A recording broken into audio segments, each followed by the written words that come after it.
Assalamualaikum warahmatullahi wabarakatuh. Selamat siang teman-teman, semoga sehat selalu ya. Oke, kita ketemu lagi dengan saya Wulan dari Bisnis Digital. Teman-teman, kita sekarang akan masuk ke pelajaran pengantar akuntansi. Kita masuk ke pembukuan. Nanti kita di dalam pembukuan pertemuan kali ini kita hanya akan membahas dari persamaan akuntansi sampai ke jurnal. Persamaan akuntansi kemarin kita sudah bahas juga, tapi saya akan lebih memastikan teman-teman paham karena nantinya dari persamaan akuntansi ini kita akan melangkah ke akuntansi yang lain. Jadi kalian harus benar-benar paham di bagian pencatatan akuntansi atau persamaan akuntansi dulu, gitu ya. Oke, kita akan masuk ke pembukuan pada planning. Saya harus memastikan juga teman-teman tuh paham. Kenapa sih kita harus mempelajari akuntansi, Bu? Riweuh amat gitu. Teman-teman tetap harus tahu dulu karena kalian oke lah, mungkin kalian tidak mau membuat aplikasi atau sistem informatika atau sistem informasi manajemen ataupun sistem informasi akuntansi. Tapi teman-teman tetap harus paham karena nantinya teman-teman akan menjalankan sebuah usaha atau kalaupun tidak menjalankan sebuah usaha, teman-teman akan bekerja dalam satu perusahaan. Di dalam satu perusahaan itu ada yang namanya planning, organizing, actuating, and controlling. Jadi itu cakupan manajemen. Kalaupun kita tidak menguasai akuntansi secara detail, tapi kita nanti akan tetap ketemu sama POAJ ini. Oke, karena kita mata kuliahnya ada akuntansi, maka tetap saya harus membahas planning pada akuntansi, terutama pada pembukuannya, ya. Planning atau perencanaan merupakan turunan dari visi atau misi yang telah ditetapkan oleh perusahaan. Strategi perusahaan itu biasanya berasal dari visi atau misi yang dikerucutkan. Kemudian nantinya dari sebuah strategi perusahaan akan dibuat menjadi bisnis plan atau strategi taktis. Gitu alurnya ya teman-teman ya. Dari visi misi dulu apa, baru nanti kita bisa bikin strategi perusahaan yang sesuai dengan visi misi perusahaan kita. Setelah nanti sudah ada strategi bisnisnya, baru nanti kita bikin bisnis plan. Rencananya apa saja. Oke, planning dibagi menjadi 3 periode waktu. Ada yang disebut dengan planning jangka panjang, ada jangka menengah, dan jangka pendek. Periode jangka panjang, manajemen itu menetapkan visi misi, contohnya rata-rata pada bikin visi misi 10-20 tahun yang akan datang. Ada juga yang niat banget bikinnya sampai 50 tahun yang akan datang. Tapi rata-rata kebanyakan 10-20 tahun ya. Kemudian di peran pembukuannya ini adalah menuangkan proses penyusunan visi misi ke dalam minutes of meeting menjadi sebuah dokumen resmi. Nah, untuk periode jangka menengah itu kira-kira 3-5 tahun, perusahaan menetapkan strategi usaha untuk mewujudkan semua faktor internal dan eksternal. Petugas pembukuan harus mencatat semua faktor yang akan mempengaruhi strategi perusahaan. Kemudian setelah perusahaan membuat strategi, peran pembukuannya adalah mendokumentasikan semua data, lalu diolah menjadi informasi yang dijadikan bahan untuk menyusun rencana bisnis yang melibatkan analisis. Salah satu contoh analisis adalah SWOT. Teman-teman sudah tahu kan SWOT itu apa? SWOT itu analisa untuk perusahaan dilihat dari eksternal maupun internal, yaitu strength, weakness, opportunity, and threat. Strength dan weakness itu dari internal, tapi kalau opportunity and threat itu dari eksternal. Nah, maka itu kita akan membuat suatu rencana bisnisnya itu ada landasannya, ada acuannya dari mana kita ya itu tadi bikin analisa dulu SWOT-nya, kekuatannya kita di mana. Kita visi misinya contoh, kita visi misinya adalah dalam 20 tahun kita harus sudah punya beberapa cabang franchise contoh. Nah, berarti jangka menengahnya kita sudah harus bikin perusahaan baru atau cabang baru. Gitu ya. Nah, kita cek di dalam SWOT-nya apakah memungkinkan kita bikin toko baru atau pabrik baru atau cabang baru. Karena apa? Ya kan kita kalau mau bikin cabang baru, berarti kan kita butuh SDM-nya, ya nggak? Kemudian kita juga butuh bangunannya, kemudian kita butuh juga mobilnya, dan lain-lain. Apakah itu mumpuni atau tidak? Maka harus dianalisa dulu, memungkinkan atau tidak. Kalau tidak memungkinkan, ya mungkin pilihannya adalah depending, atau mungkin kita cari solusi yang lain. Apakah kita sewa kalau belum punya mobil atau belum punya bangunan? Apakah kita perlu sewa atau mendatangkan ahli? Kalau kita memang belum punya pegawai yang tenaga ahlinya. Nah, itu semua nanti akan berkaitan erat dengan biaya. Maka itu harus dihitung dulu. Gitu. Direncanakan dulu. Nah, ini budgeting. Business plan adalah perencanaan kualitatif. Nah, perusahaan akan menyusun dan mewujudkan bisnis plan itu ke dalam suatu rencana yang bersifat kuantitatif, yaitu budgeting. Sesuatu yang bisa dihitung dengan angka, diukur dengan angka. Nah, ini selama periode tertentu, baik dari input, proses, maupun sampai dengan output. Proyeksi budgeting, ada proyeksi cash flow, proyeksi income statement, proyeksi balance sheet, proyeksi capital, dan keterangan atas proyeksi. Ya, jadi kalau teman-teman itu ditanya apa fungsi pembukuan dalam proses planning di dalam satu perusahaan, ya paling tidak teman-teman sudah tahu. Oke, budgeting. Budgeting atau penganggaran itu masuk kategorinya ini. Oke, next dulu ya. Pembukuan pada organizing. Jadi semua input, proses, output dalam pengorganisasi sumber daya yang ada itu harus didokumentasikan dengan baik dan dikodifikasi, kemudian di-approve oleh authorized person yang sesuai dengan levelnya. Jadi ada level-level tertentu, ada budgetnya berapa. Kalau cuma 10 juta bisa sama siapa supervisi. Kalau 100 juta harus ada siapa yang menandatangani dan lain-lain gitu ya. Dan seterusnya. Nah, jika pembukuan gagal didokumentasikan, maka itu nantinya akan mengakibatkan kesalahan memetakan source.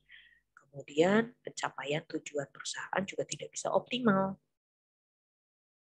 Jadi kalau yang disebut dengan pembukuan pada organizing itu adalah akuntansi.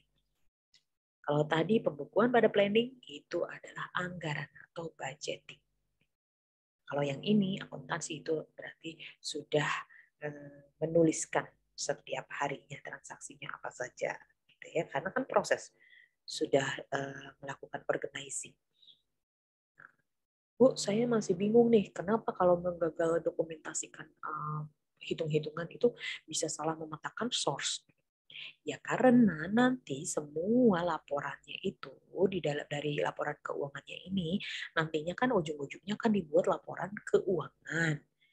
Nah, dari laporan keuangan itu baru nanti manajemen salah satunya akan menggunakan laporan keuangan ini untuk membuat satu keputusan. Lah kalau laporannya salah, kita dibilangnya untung besar, ternyata sebenarnya kita itu enggak untung atau untungnya tipis.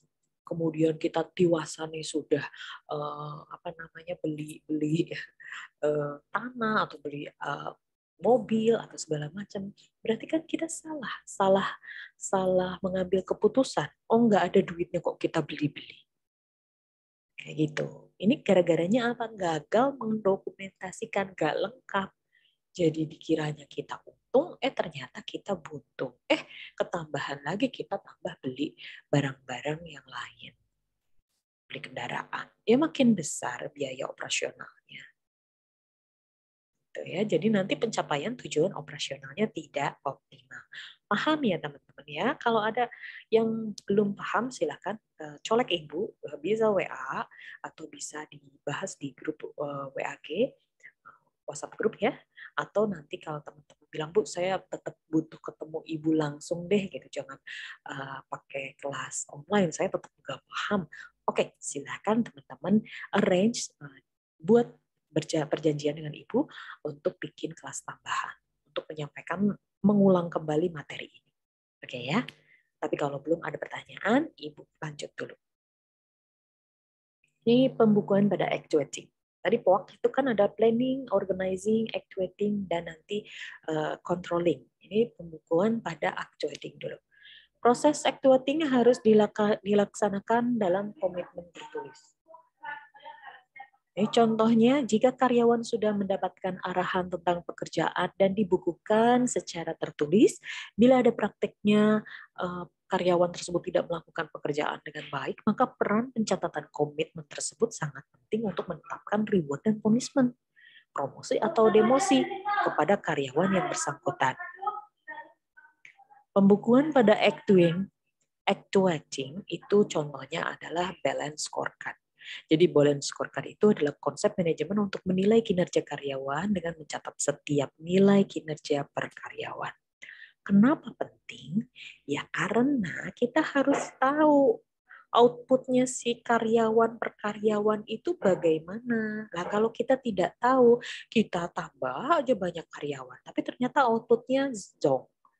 Padahal kan kalau kita merekrut karyawan berarti efeknya adalah kita akan mengeluarkan biaya-biaya yang berkaitan dengan karyawan, biaya gaji, biaya tunjangan, biaya lembur, dan lain-lain. Kalau kebanyakan biaya daripada pendapatan, otomatis kitanya nanti berarti akan rugi.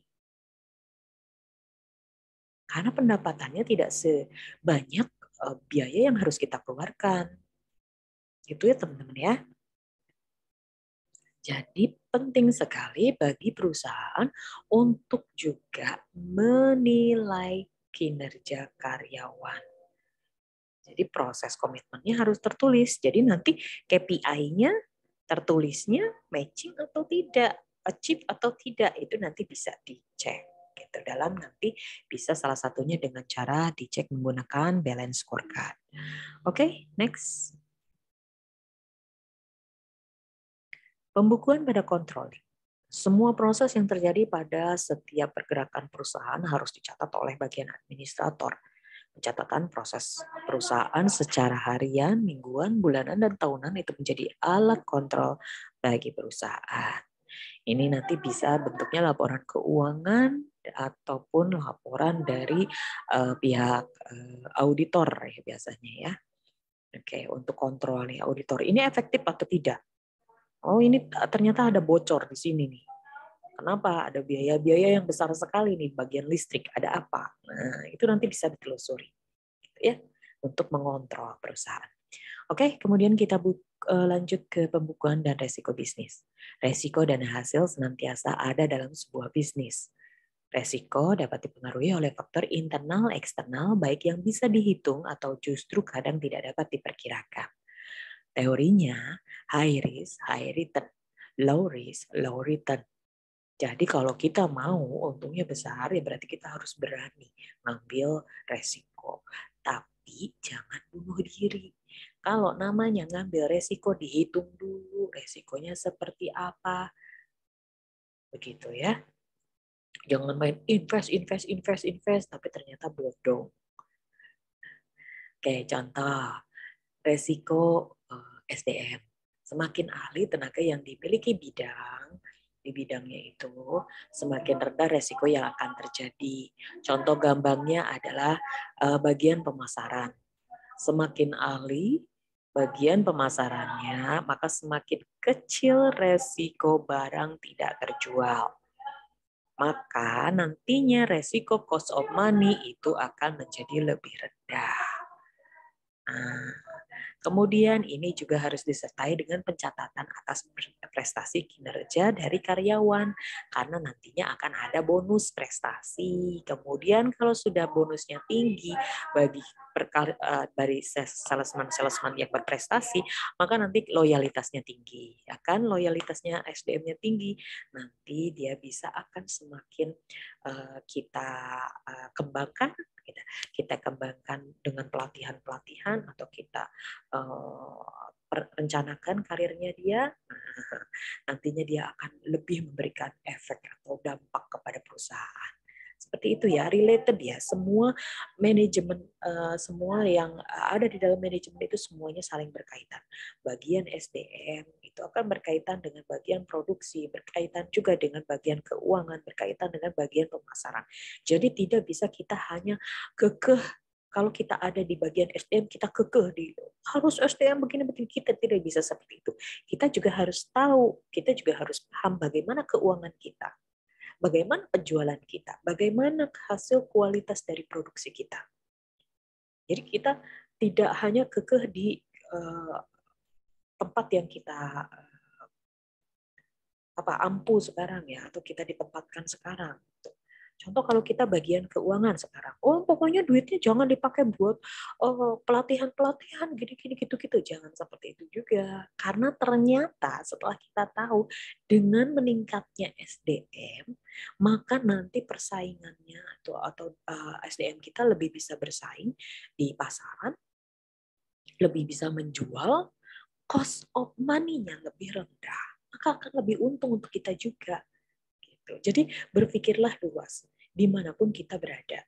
Kalau kita di bagian SDM, ya berpikir bahwa kalau pelatihan juga ngaruh ke biaya, berarti kita juga harus sabar nunggu, didaftarkan atau bagaimana, kayak gitu.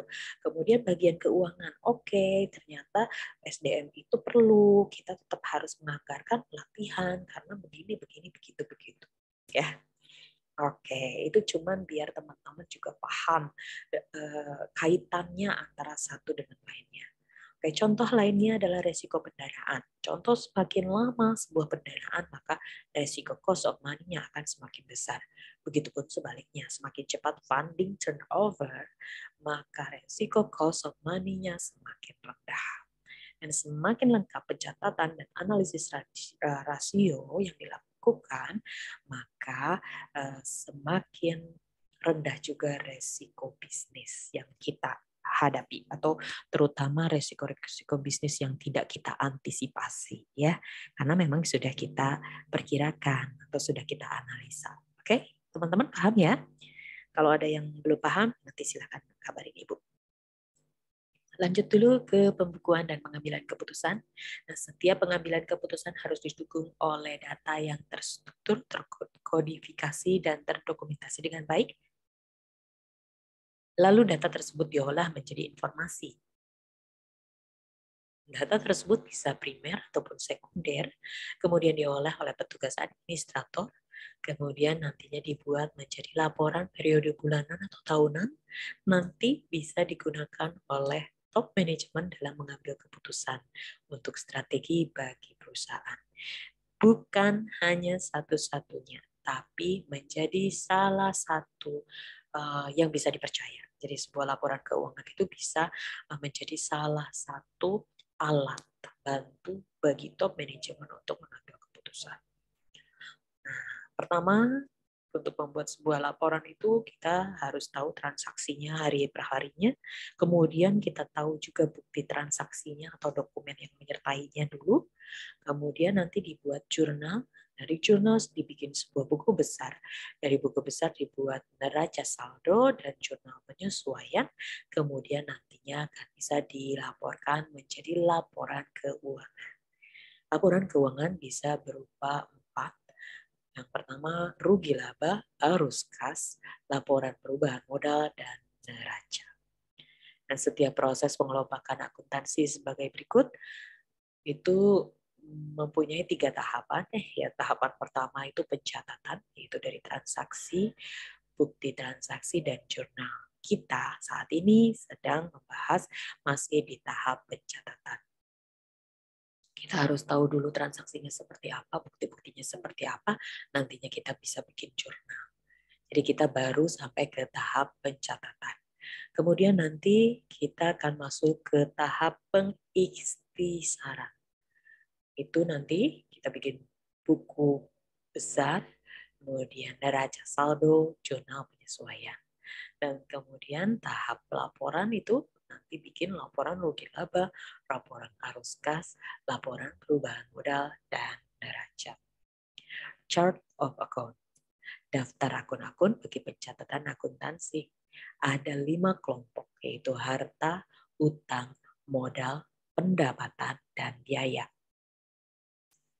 Untuk aset atau harta, itu ada harta lancar, harta tetap, harta lain-lain. Gampangnya harta lancar itu adalah harta perusahaan yang mudah dicairkan untuk menjadi uang.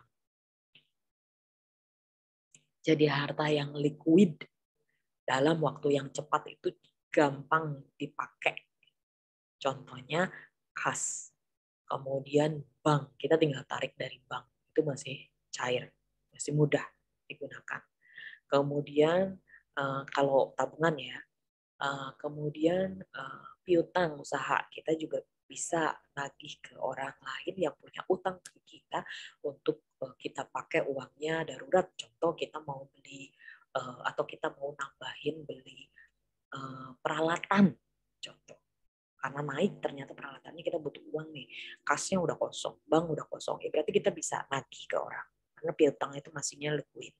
Kecuali kalau orang yang kita utangin itu lebih galak daripada kita, itu ya ternyata tidak liquid amat gitu ya. Tapi ternyata tetap saja piutang usaha itu masih kategori masuknya itu sebagai harta yang lancar atau liquid. Harusnya gampang dijadikan uang cash gitu ya. Kemudian perlengkapan kantor, kalau pahit-pahitnya kita piutangnya nggak bisa ditagih tuh, kasnya kita kosong, banknya kita juga habis, kita percuma punyanya deposito kan nggak bisa diambil kapan-kapan hari ya, cepet-cepetan gitu.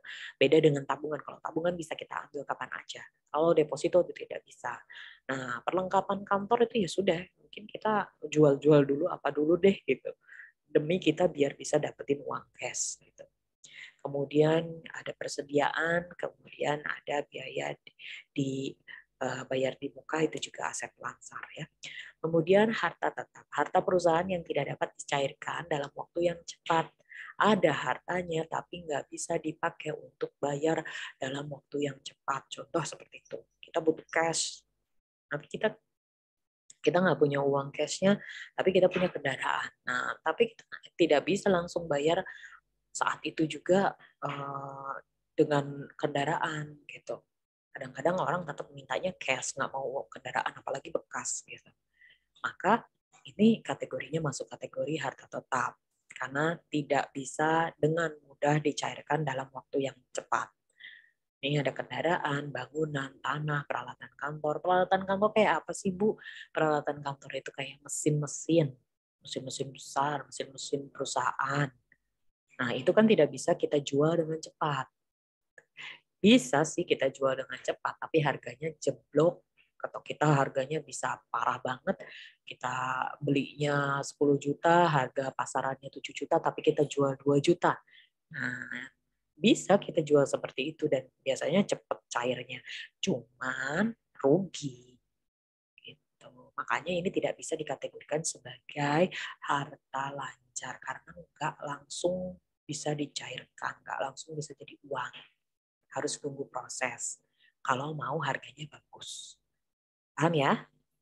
Oke, kalau harta lain-lain itu tidak bisa masukkan ke dalam 2 kategori tersebut, itu tidak masuk ke kategori harta lancar, tidak juga masuk kategori harta tetap. Nah, contohnya ini adalah paten ataupun merek dan lain-lain. Gitu ya, teman-teman. Oke, kemudian ini chart of account, selanjutnya adalah utang. Utang itu kewajiban atau liabilitas. Di segala kewajiban yang harus dibayar oleh perusahaan kepada pihak lain. Itu namanya utang. Kewajiban, kudu bayar. Ini utang ada dua, jangka pendek dan jangka panjang. Kalau kewajiban jangka pendek itu artinya kewajiban jatuh temponya itu biasanya harus dibayarkan dalam satu periode akuntansi yang sedang berjalan. Contoh, 1 bulan lah, 2 bulan lah, 3 bulan lah, 1 tahun lah. Tapi kalau namanya utang jangka panjang, kewajiban jatuh temponya bisa dibayarkan di luar periode akuntansi yang sedang berjalan. Jadi biasanya kalau utang jangka panjang itu 5 tahun, 3 tahun, dan lain-lain. Ya, tidak dalam periode akuntansi yang sedang berjalan. Oke, kemudian next adalah modal atau capital. Modal itu bukan milik perusahaan ya teman-teman. Kadang-kadang kita nyaru, kadang-kadang kita ngaku-ngaku nih. Pada saat pemilik itu sudah setor kita modal, kita anggap itu modalnya punya perusahaan. Ternyata tidak. Itu adalah kewajiban perusahaan kepada pemilik modal atau pemilik perusahaan. Balikin nanti. Karena ini harta yang bersumber dari pemilik modal. Jadi sama aja kayak kita utang. Tapi kita bukan utangnya kepada orang lain, tapi kita utangnya kepada pemilik modalnya kita sendiri gitu. Ya, bukan ke bank, bukan ke pihak ketiga, tapi ke ownernya. Tapi itu nanti harus dibalikin. Nah, yang termasuk modal ini adalah modal perusahaan atau laba yang ditahan. Makanya kalau diambil prive itu jangan ngambek karena memang itu harus kita balikin. Terus dividen juga kita harus balikin, kita harus kasih itu. Ya, karena memang kewajiban perusahaan bagi pemilik modal. Paham ya? Next kita masuk ke yang keempat, chart of account-nya adalah pendapatan. Itu penghasilan yang diperoleh dari perusahaan dari transaksi bisnisnya, baik yang berasal dari operasional ataupun non-operasional. Pendapatan operasional itu pendapatan yang berasal dari core bisnis atau operasional pokok ya. Sedangkan kalau non operasional itu nanti masuknya kategori kependapatan lain-lain. Bu, saya nggak mudeng. Oke, ini saya kasih contoh. Contoh universitas. Pendapatan core bisnisnya atau pendapatan utamanya itu dari apa? Dari SPP yang teman-teman bayarkan. Karena memang itu core bisnisnya. Nah, pendapatan lainnya dari mana, Bu?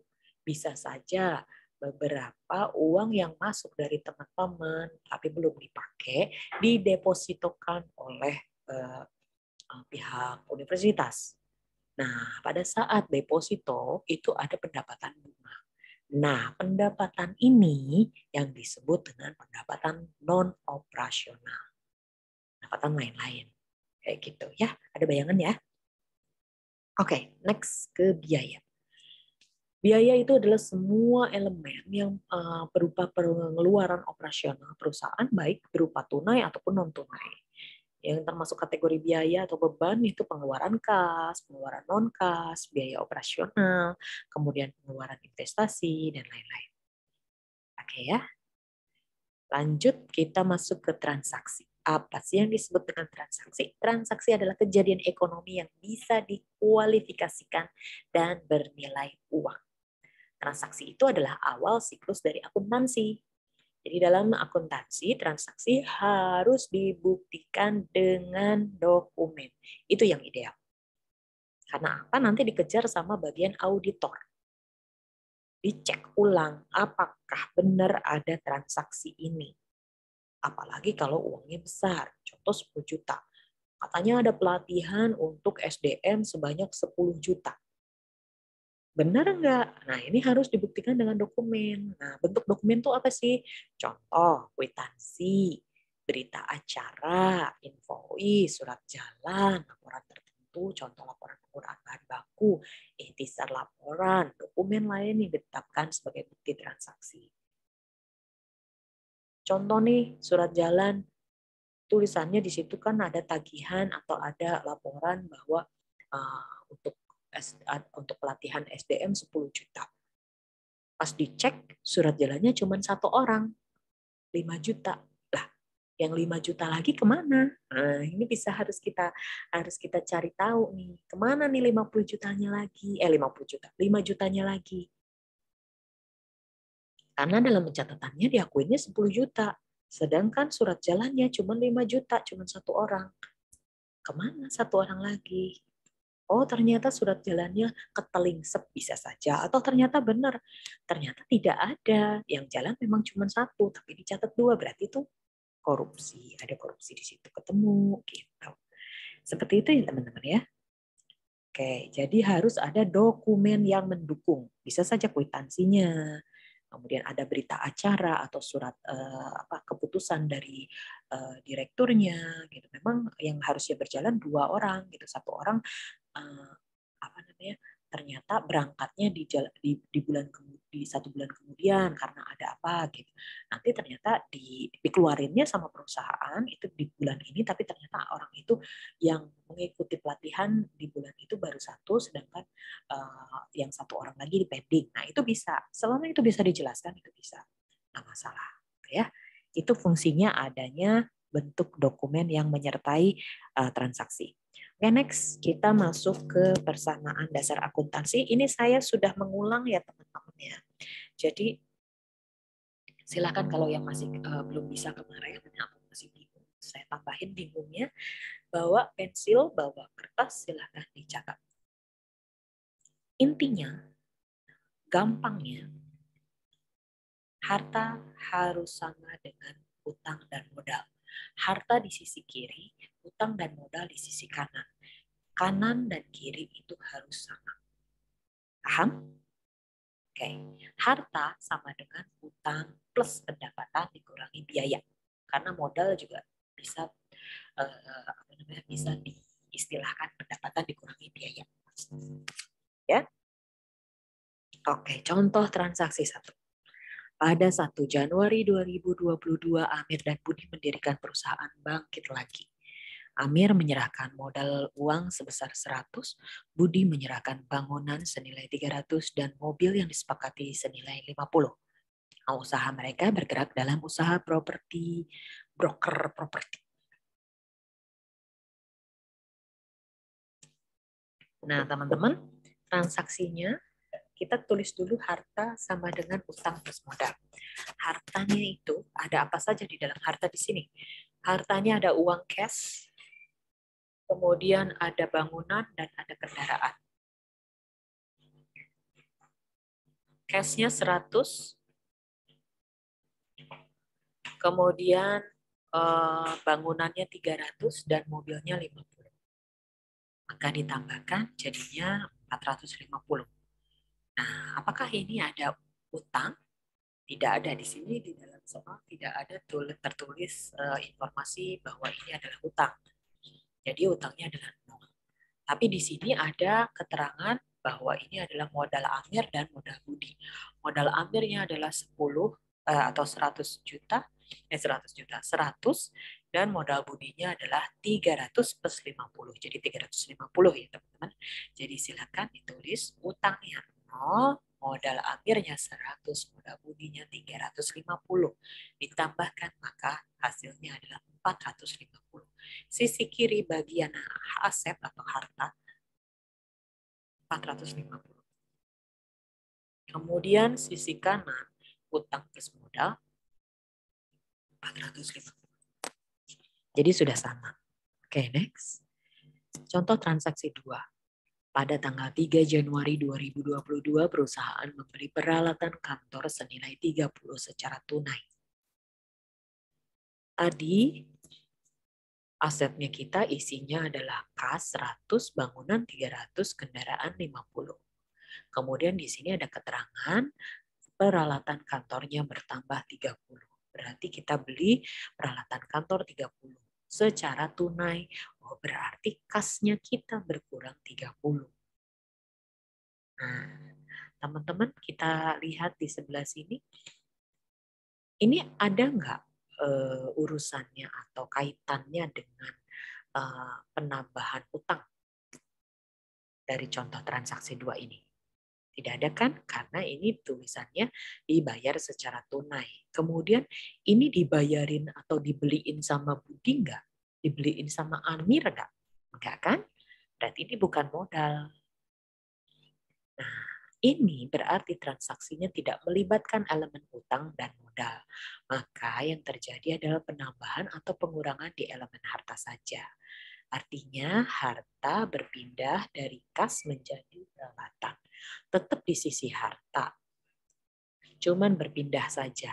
Tadinya dari kas, sekarang jadi peralatan 30. Di sebelah sini ya kakak. Fokusnya di bagian sini. Hartanya berkurang dari sisi kas 30, tapi berubah menjadi peralatan nambah 30. Nah, di sisi minus 30 ditambah 30 sama dengan 0.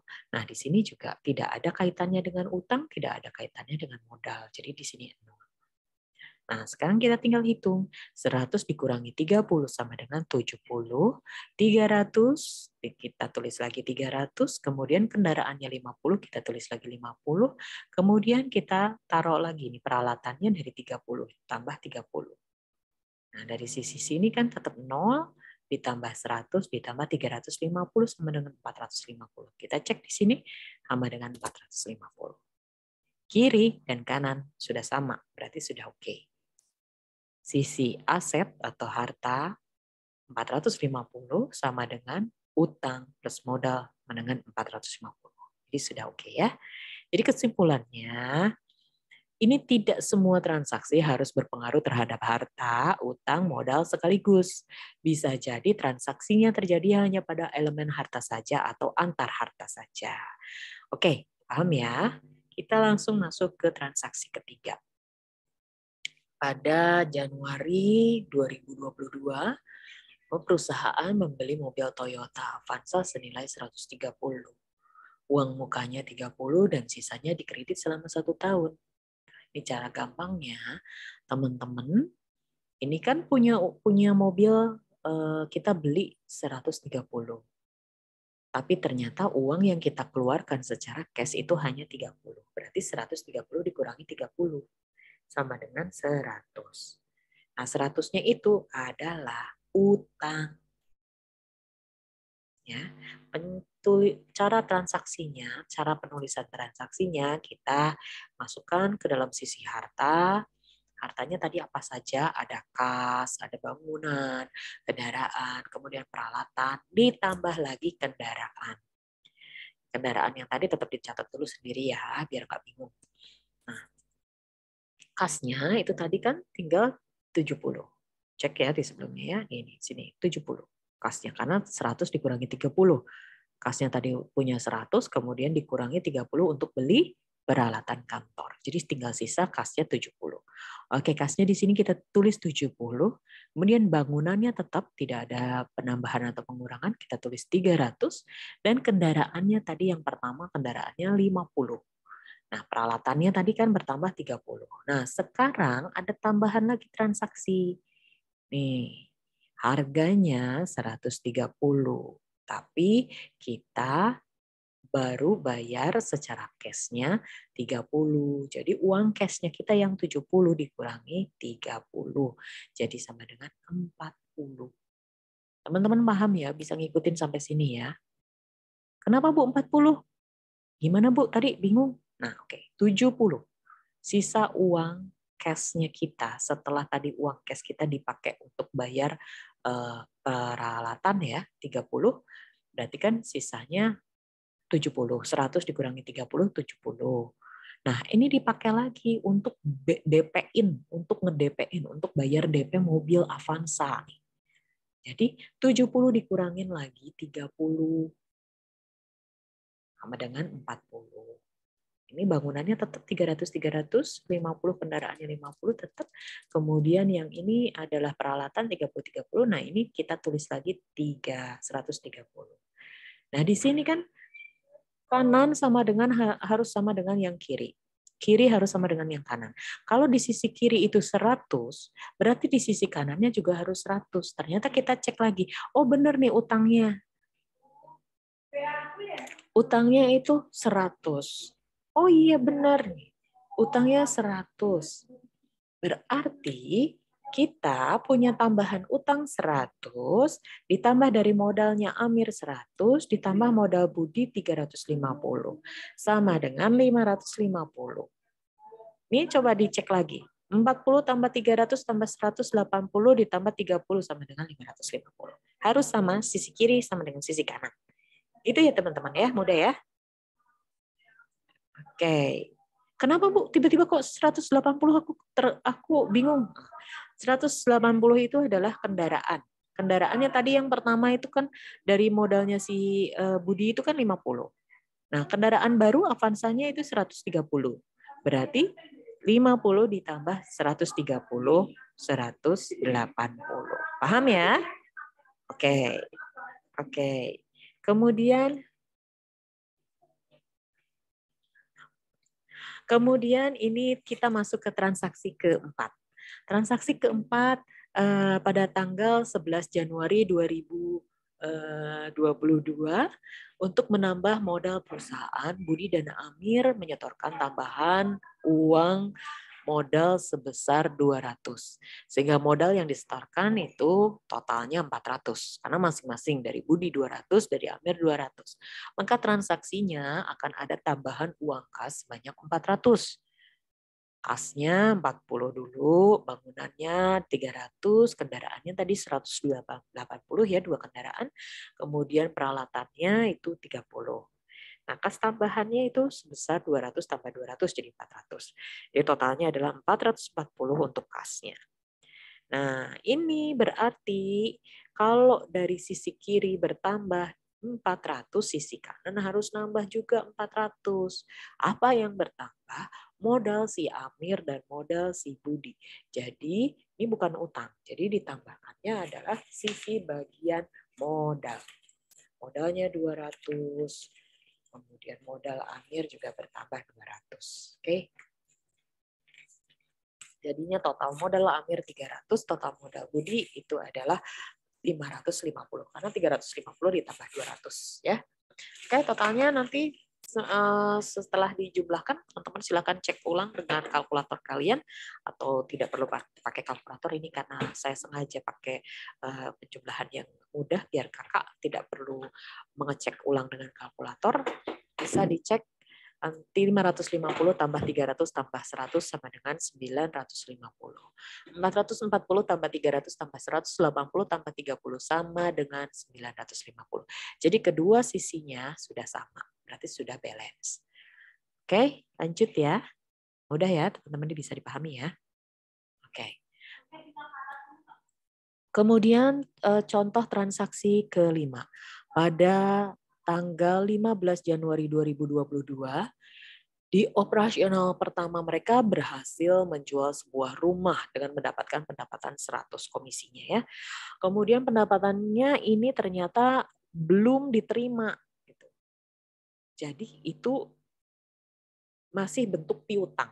Uangnya masih ada di pihak ketiga, di pihak pembeli. Karena ini baru invoice-nya yang kita kasihin. Belum terima uangnya. Jadi berarti itu masih piutang. Nah, piutang itu masih kategori mana? Piutang itu masih kategorinya harta atau aset. Maka penulisannya adalah kas plus piutang plus bangunan plus kendaraan plus peralatan.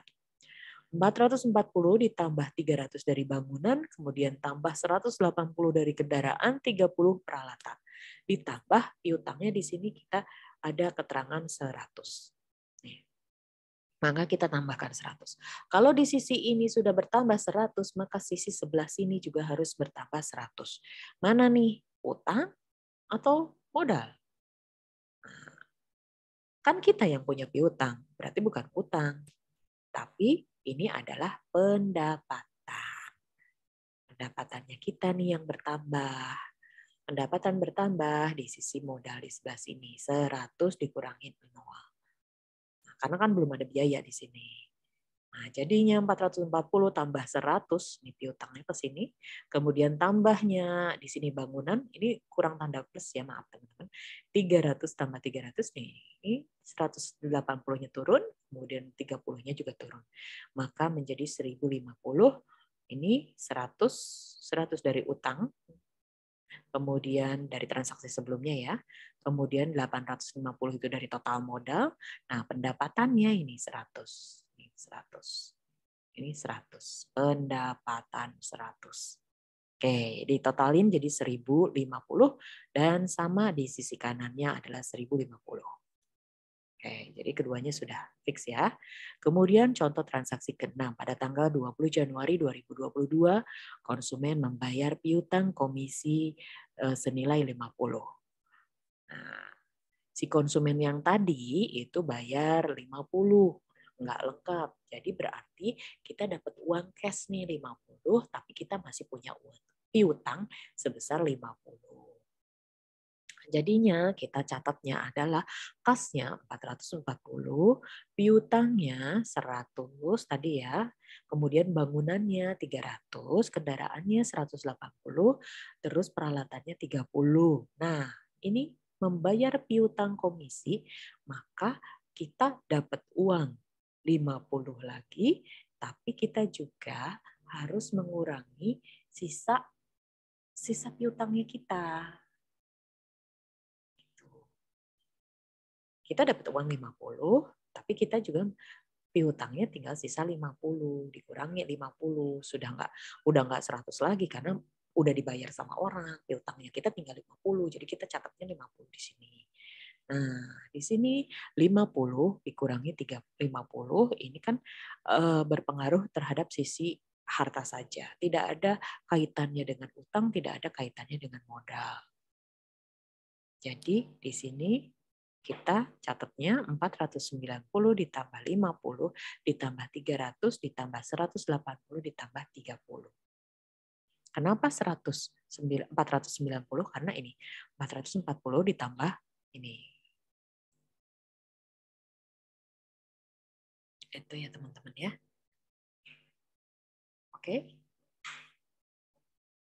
Kenapa di sini tidak ada 100-nya? Ya karena 100 sudah dikurangi 50 kan tinggal sisa 50. Jadi ini ditambahkan semuanya totalnya ada 1050. Jadi ini pun juga sama, 1000 ditambah 850 ditambah 100 sama dengan 1050.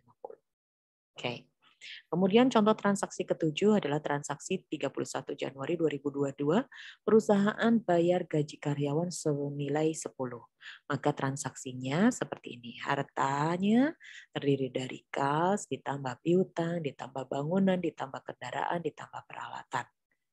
490 dari mana? Dari sini. Oke, ditambah 50 ditambah 300 ditambah 180 ditambah 30 dikurangi kasnya berkurang, kita harus bayar gaji pegawai atau gaji karyawan 10. Jadi kita kasnya berkurang 10. Maka di sini kita juga ada dikurangi biaya. Kita tadi 100 ditambah 100, 850 ditambah 100 dikurangi 10. Maka jadinya seperti ini. Jadi totalnya 1040, di sebelah sini juga 1040. Ini saya sudah breakdown dengan amat sangat coba saya jelaskan. Jadi teman-teman harusnya sudah bisa mengikuti dengan mudah ya, seperti apa. Oke, kalau masih ada yang bingung silahkan tanyakan kepada saya. Kemudian transaksi contoh yang ke-8 adalah pada tanggal 31 Januari 2022 perusahaan bayar air, bayar listrik, bayar utilities sebanyak 5. Maka dikurangkan lagi nih tadi kas ditambah piutang bangunan, ditambah kendaraan, tambah peralatan. Kenapa berkurang 5? Karena kita bayar. Uang kasnya kita berkurang 5. Maka dikurangi 5 di sini. Jadi tinggal 480 dikurangi 5, sisanya 475. Ya, ininya sama persis. Tinggal dijumlahin aja totalnya. Nah, di sini juga sama. Utang plus modal plus pendapatan dikurangi biaya. Dikurangin lagi 5 tadi. Ini kan 8, ini kan 100 dikurangi 10, 90. Dikurangi 5 lagi jadi 85. Di 100 tambah 850 ditambah 85 sama dengan 1035. Kanan sama kiri sama. Aset sama dengan utang atau liabilitas plus modal atau kapital. Gitu ya teman-teman ya. Kiri sama dengan kanan. Oke? Udah? Oke, kita lanjut dulu ke jurnal. Jurnal itu adalah proses resmi dalam akuntansi. Jurnal itu adalah perwujudan persamaan akuntansi dan pencatatan harian dari setiap transaksi yang terjadi. Jadi jika sudah paham persamaan dasar akuntansi, maka akan mudah membuat jurnal. Nah, ini jenis akun, contoh saldo nominal atau saldo biasanya gitu ya, rata-rata seperti apa. Kemudian penambahannya akan berakibat apa, pengurangannya akan berakibat apa. Di sini kita contohnya adalah nature debit untuk yang biasanya memang selalu di debit itu adalah sisi harta dan beban atau biaya. Nah, kalau yang nature-nya memang dari sononya itu kredit, itu biasanya utang, modal, dan pendapatan. Gitu ya. Kemudian prive juga itu masuknya nature-nya ke debit. Nah, bagian kolom jurnal itu berisi tanggal, akun, ref, debit, dan kredit. Tanggal sangat diperlukan untuk jurnal karena jurnal merupakan catatan harian dari transaksi yang terjadi. Pencatatan pertama dari transaksi, gitu ya. Sedangkan kalau ref nantinya dipakai untuk memindahkan ke buku besar. Nah, ini contoh yang transaksi tadi itu penjurnalannya seperti apa? Tinggal gini, teman-teman. Kalau tadi kan persamaan akuntansinya ya. Nah, teman-teman silakan. Jadi kasnya bertambah 100, kemudian bangunannya bertambah 300, kendaraannya bertambah 50. Modalnya berkurang bukan berkurang ya. Modalnya di sisi kredit 450, bukan berkurang ya. Nanti kalau berkurang itu takutnya bikin rancu. Jadi di sisi kredit. Nah, saya jelaskan lagi di sisi kredit. Gitu ya. Nih, kasnya bertambah jadi debit. Kendaraan kalau bertambah jadi debit 50. Bangunan kalau bertambah juga jadi debit 300. Tapi kalau modalnya itu bertambah 450, modal kalau bertambah itu tidak di debit tapi di sisi nih modal ya. Modal mana modal? Ekuitas modal. Nih, modal kalau bertambah itu di sisi kredit. Jadi di sini modalnya bertambah, jadinya ditulisnya di sisi 450 di sisi kredit. Paham ya? Oke. Ini sebetulnya nanti akan saya perjelas lagi di pertemuan selanjutnya untuk yang akun ya atau yang untuk yang modal gitu. Yang pencatatan jurnal. Tapi kita tetap harus bahas dulu sekarang. Kemudian contoh transaksi yang kedua yang tadi ini adalah minus 30, beli peralatan kantornya 30, tapi kasnya kita juga berkurang 30. Maka pencatatannya adalah peralatan kita bertambah 30, kasnya berkurang 30. Oke? Paham ya? Jadi yang dicatat di dalam jurnalnya ini, tidak semuanya. Oke, tapi kalau pencatatan akuntansinya, persamaan akuntansinya, saya memang menjabarkan sepanjang ini biar teman-teman paham. Tapi yang dicatatkan di dalam jurnalnya itu ya yang sesuai dengan transaksinya apa. Ya. Oke, lanjut. Kita masuk ke transaksi yang ketiga. Nih, membeli Toyota Avanza senilai 130. Uang mukanya 30, sisanya dikredit. Berarti kita nambah kendaraan di sisi debit 130. Kasnya kita berkurang di sisi kredit, tapi utang kita juga bertambah. Kita nambahin utang itu di sisi kredit. Nih. Kalau utang liabilities bertambah di sisi kredit. Ya. Utang kita bertambah, maka di sisi kredit. Karena kiri sama dengan kanan. Harus sama. Ya, oke. Next, kemudian transaksi yang keempat ini adalah Budi dan Amir sama-sama menambah modal masing-masing 200. Jadi efeknya bagi perusahaan uang kasnya nambah 400. Dan modal dari Budi dan Amir itu di sisi kreditnya 400. Karena apa? Karena kalau modal bertambah, nih, ekuitas bertambah, maka di sisi kredit. Oke, ya? Paham ya?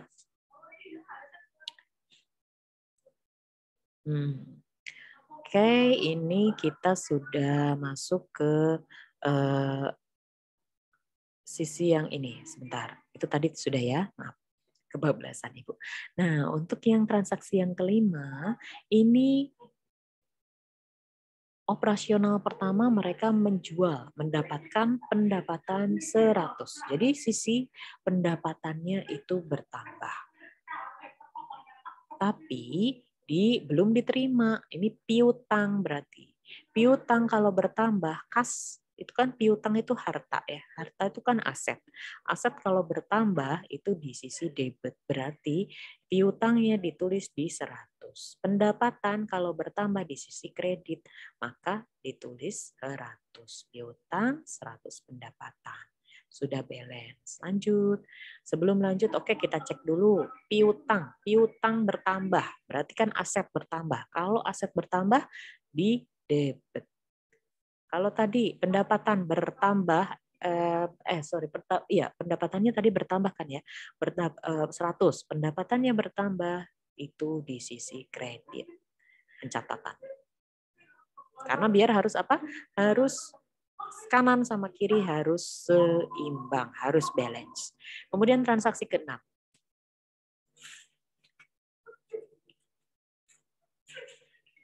Ini tanggal 20 bulan Januari 2022, ini konsumen membayar piutang. Tadi dia kan punya piutang. Kita kan punya piutang 100. Konsumennya belum bayar.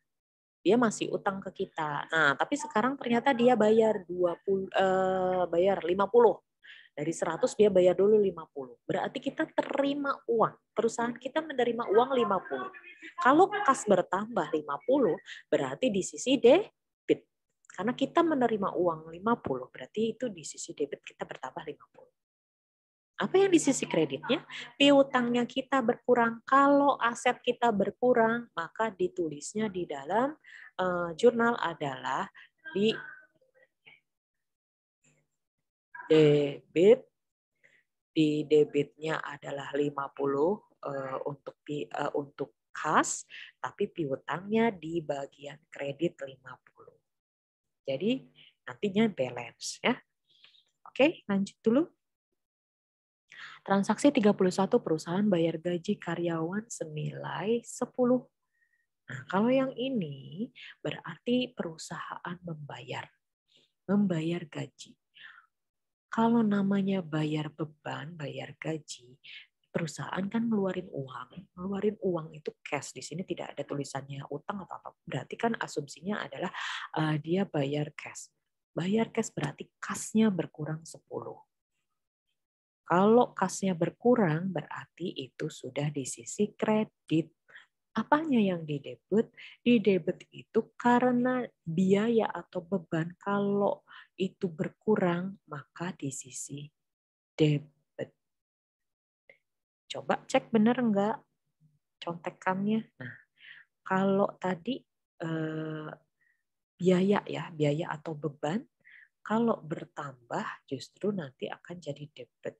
Kalau berkurang jadinya berkredit. Nah, ini dibayar. Kalau dibayar berarti ya ini ditulisnya di sisi debit. Karena kan kita bayar gaji karyawan. Kayak gitu ya. Ini beban gajinya di bagian debit, kita mengeluarkan cash-nya di sisi kredit. 10-10. Kemudian yang terakhir, transaksinya maka 31 Januari juga beban listrik, air, dan utilities 5, maka penulisannya adalah beban utilities, air, dan listrik itu 5 di debit, kemudian kita keluar uang kas sebanyak 5 di sisi kredit. Paham ya teman-teman ya? Nah, ini hanya menggabungkan semua transaksi di dalam bulan Januari. Ini namanya jurnal. Kasnya berapa, kendaraan berapa, bangunan berapa, modalnya berapa. Nanti bisa dihitung berapa-berapa totalnya. Gitu ya teman-teman ya. Saya cukupkan dulu. Ini sebetulnya sama, tinggal disalin saja semua tadi transaksinya, kemudian dijadikan satu saja. Mudah ini ya. Oke, begitu aja teman-teman. So far penjelasan dari saya untuk materi kita kali ini, pembukuan dari mulai persamaan akuntansi sampai ke jurnal. Jadi ini lebih ke mengulang materi yang sebelumnya agar teman-teman bisa mendapatkan penjelasan yang lebih jelas. Kalau masih pusing juga, silahkan ketemu saya aja langsung. Biar nanti kita bisa diskusi lebih enak kalau ketemu langsung ya. Oke, saya close dulu. Terima kasih atas kehadirannya. Wassalamualaikum warahmatullahi wabarakatuh. Terima kasih.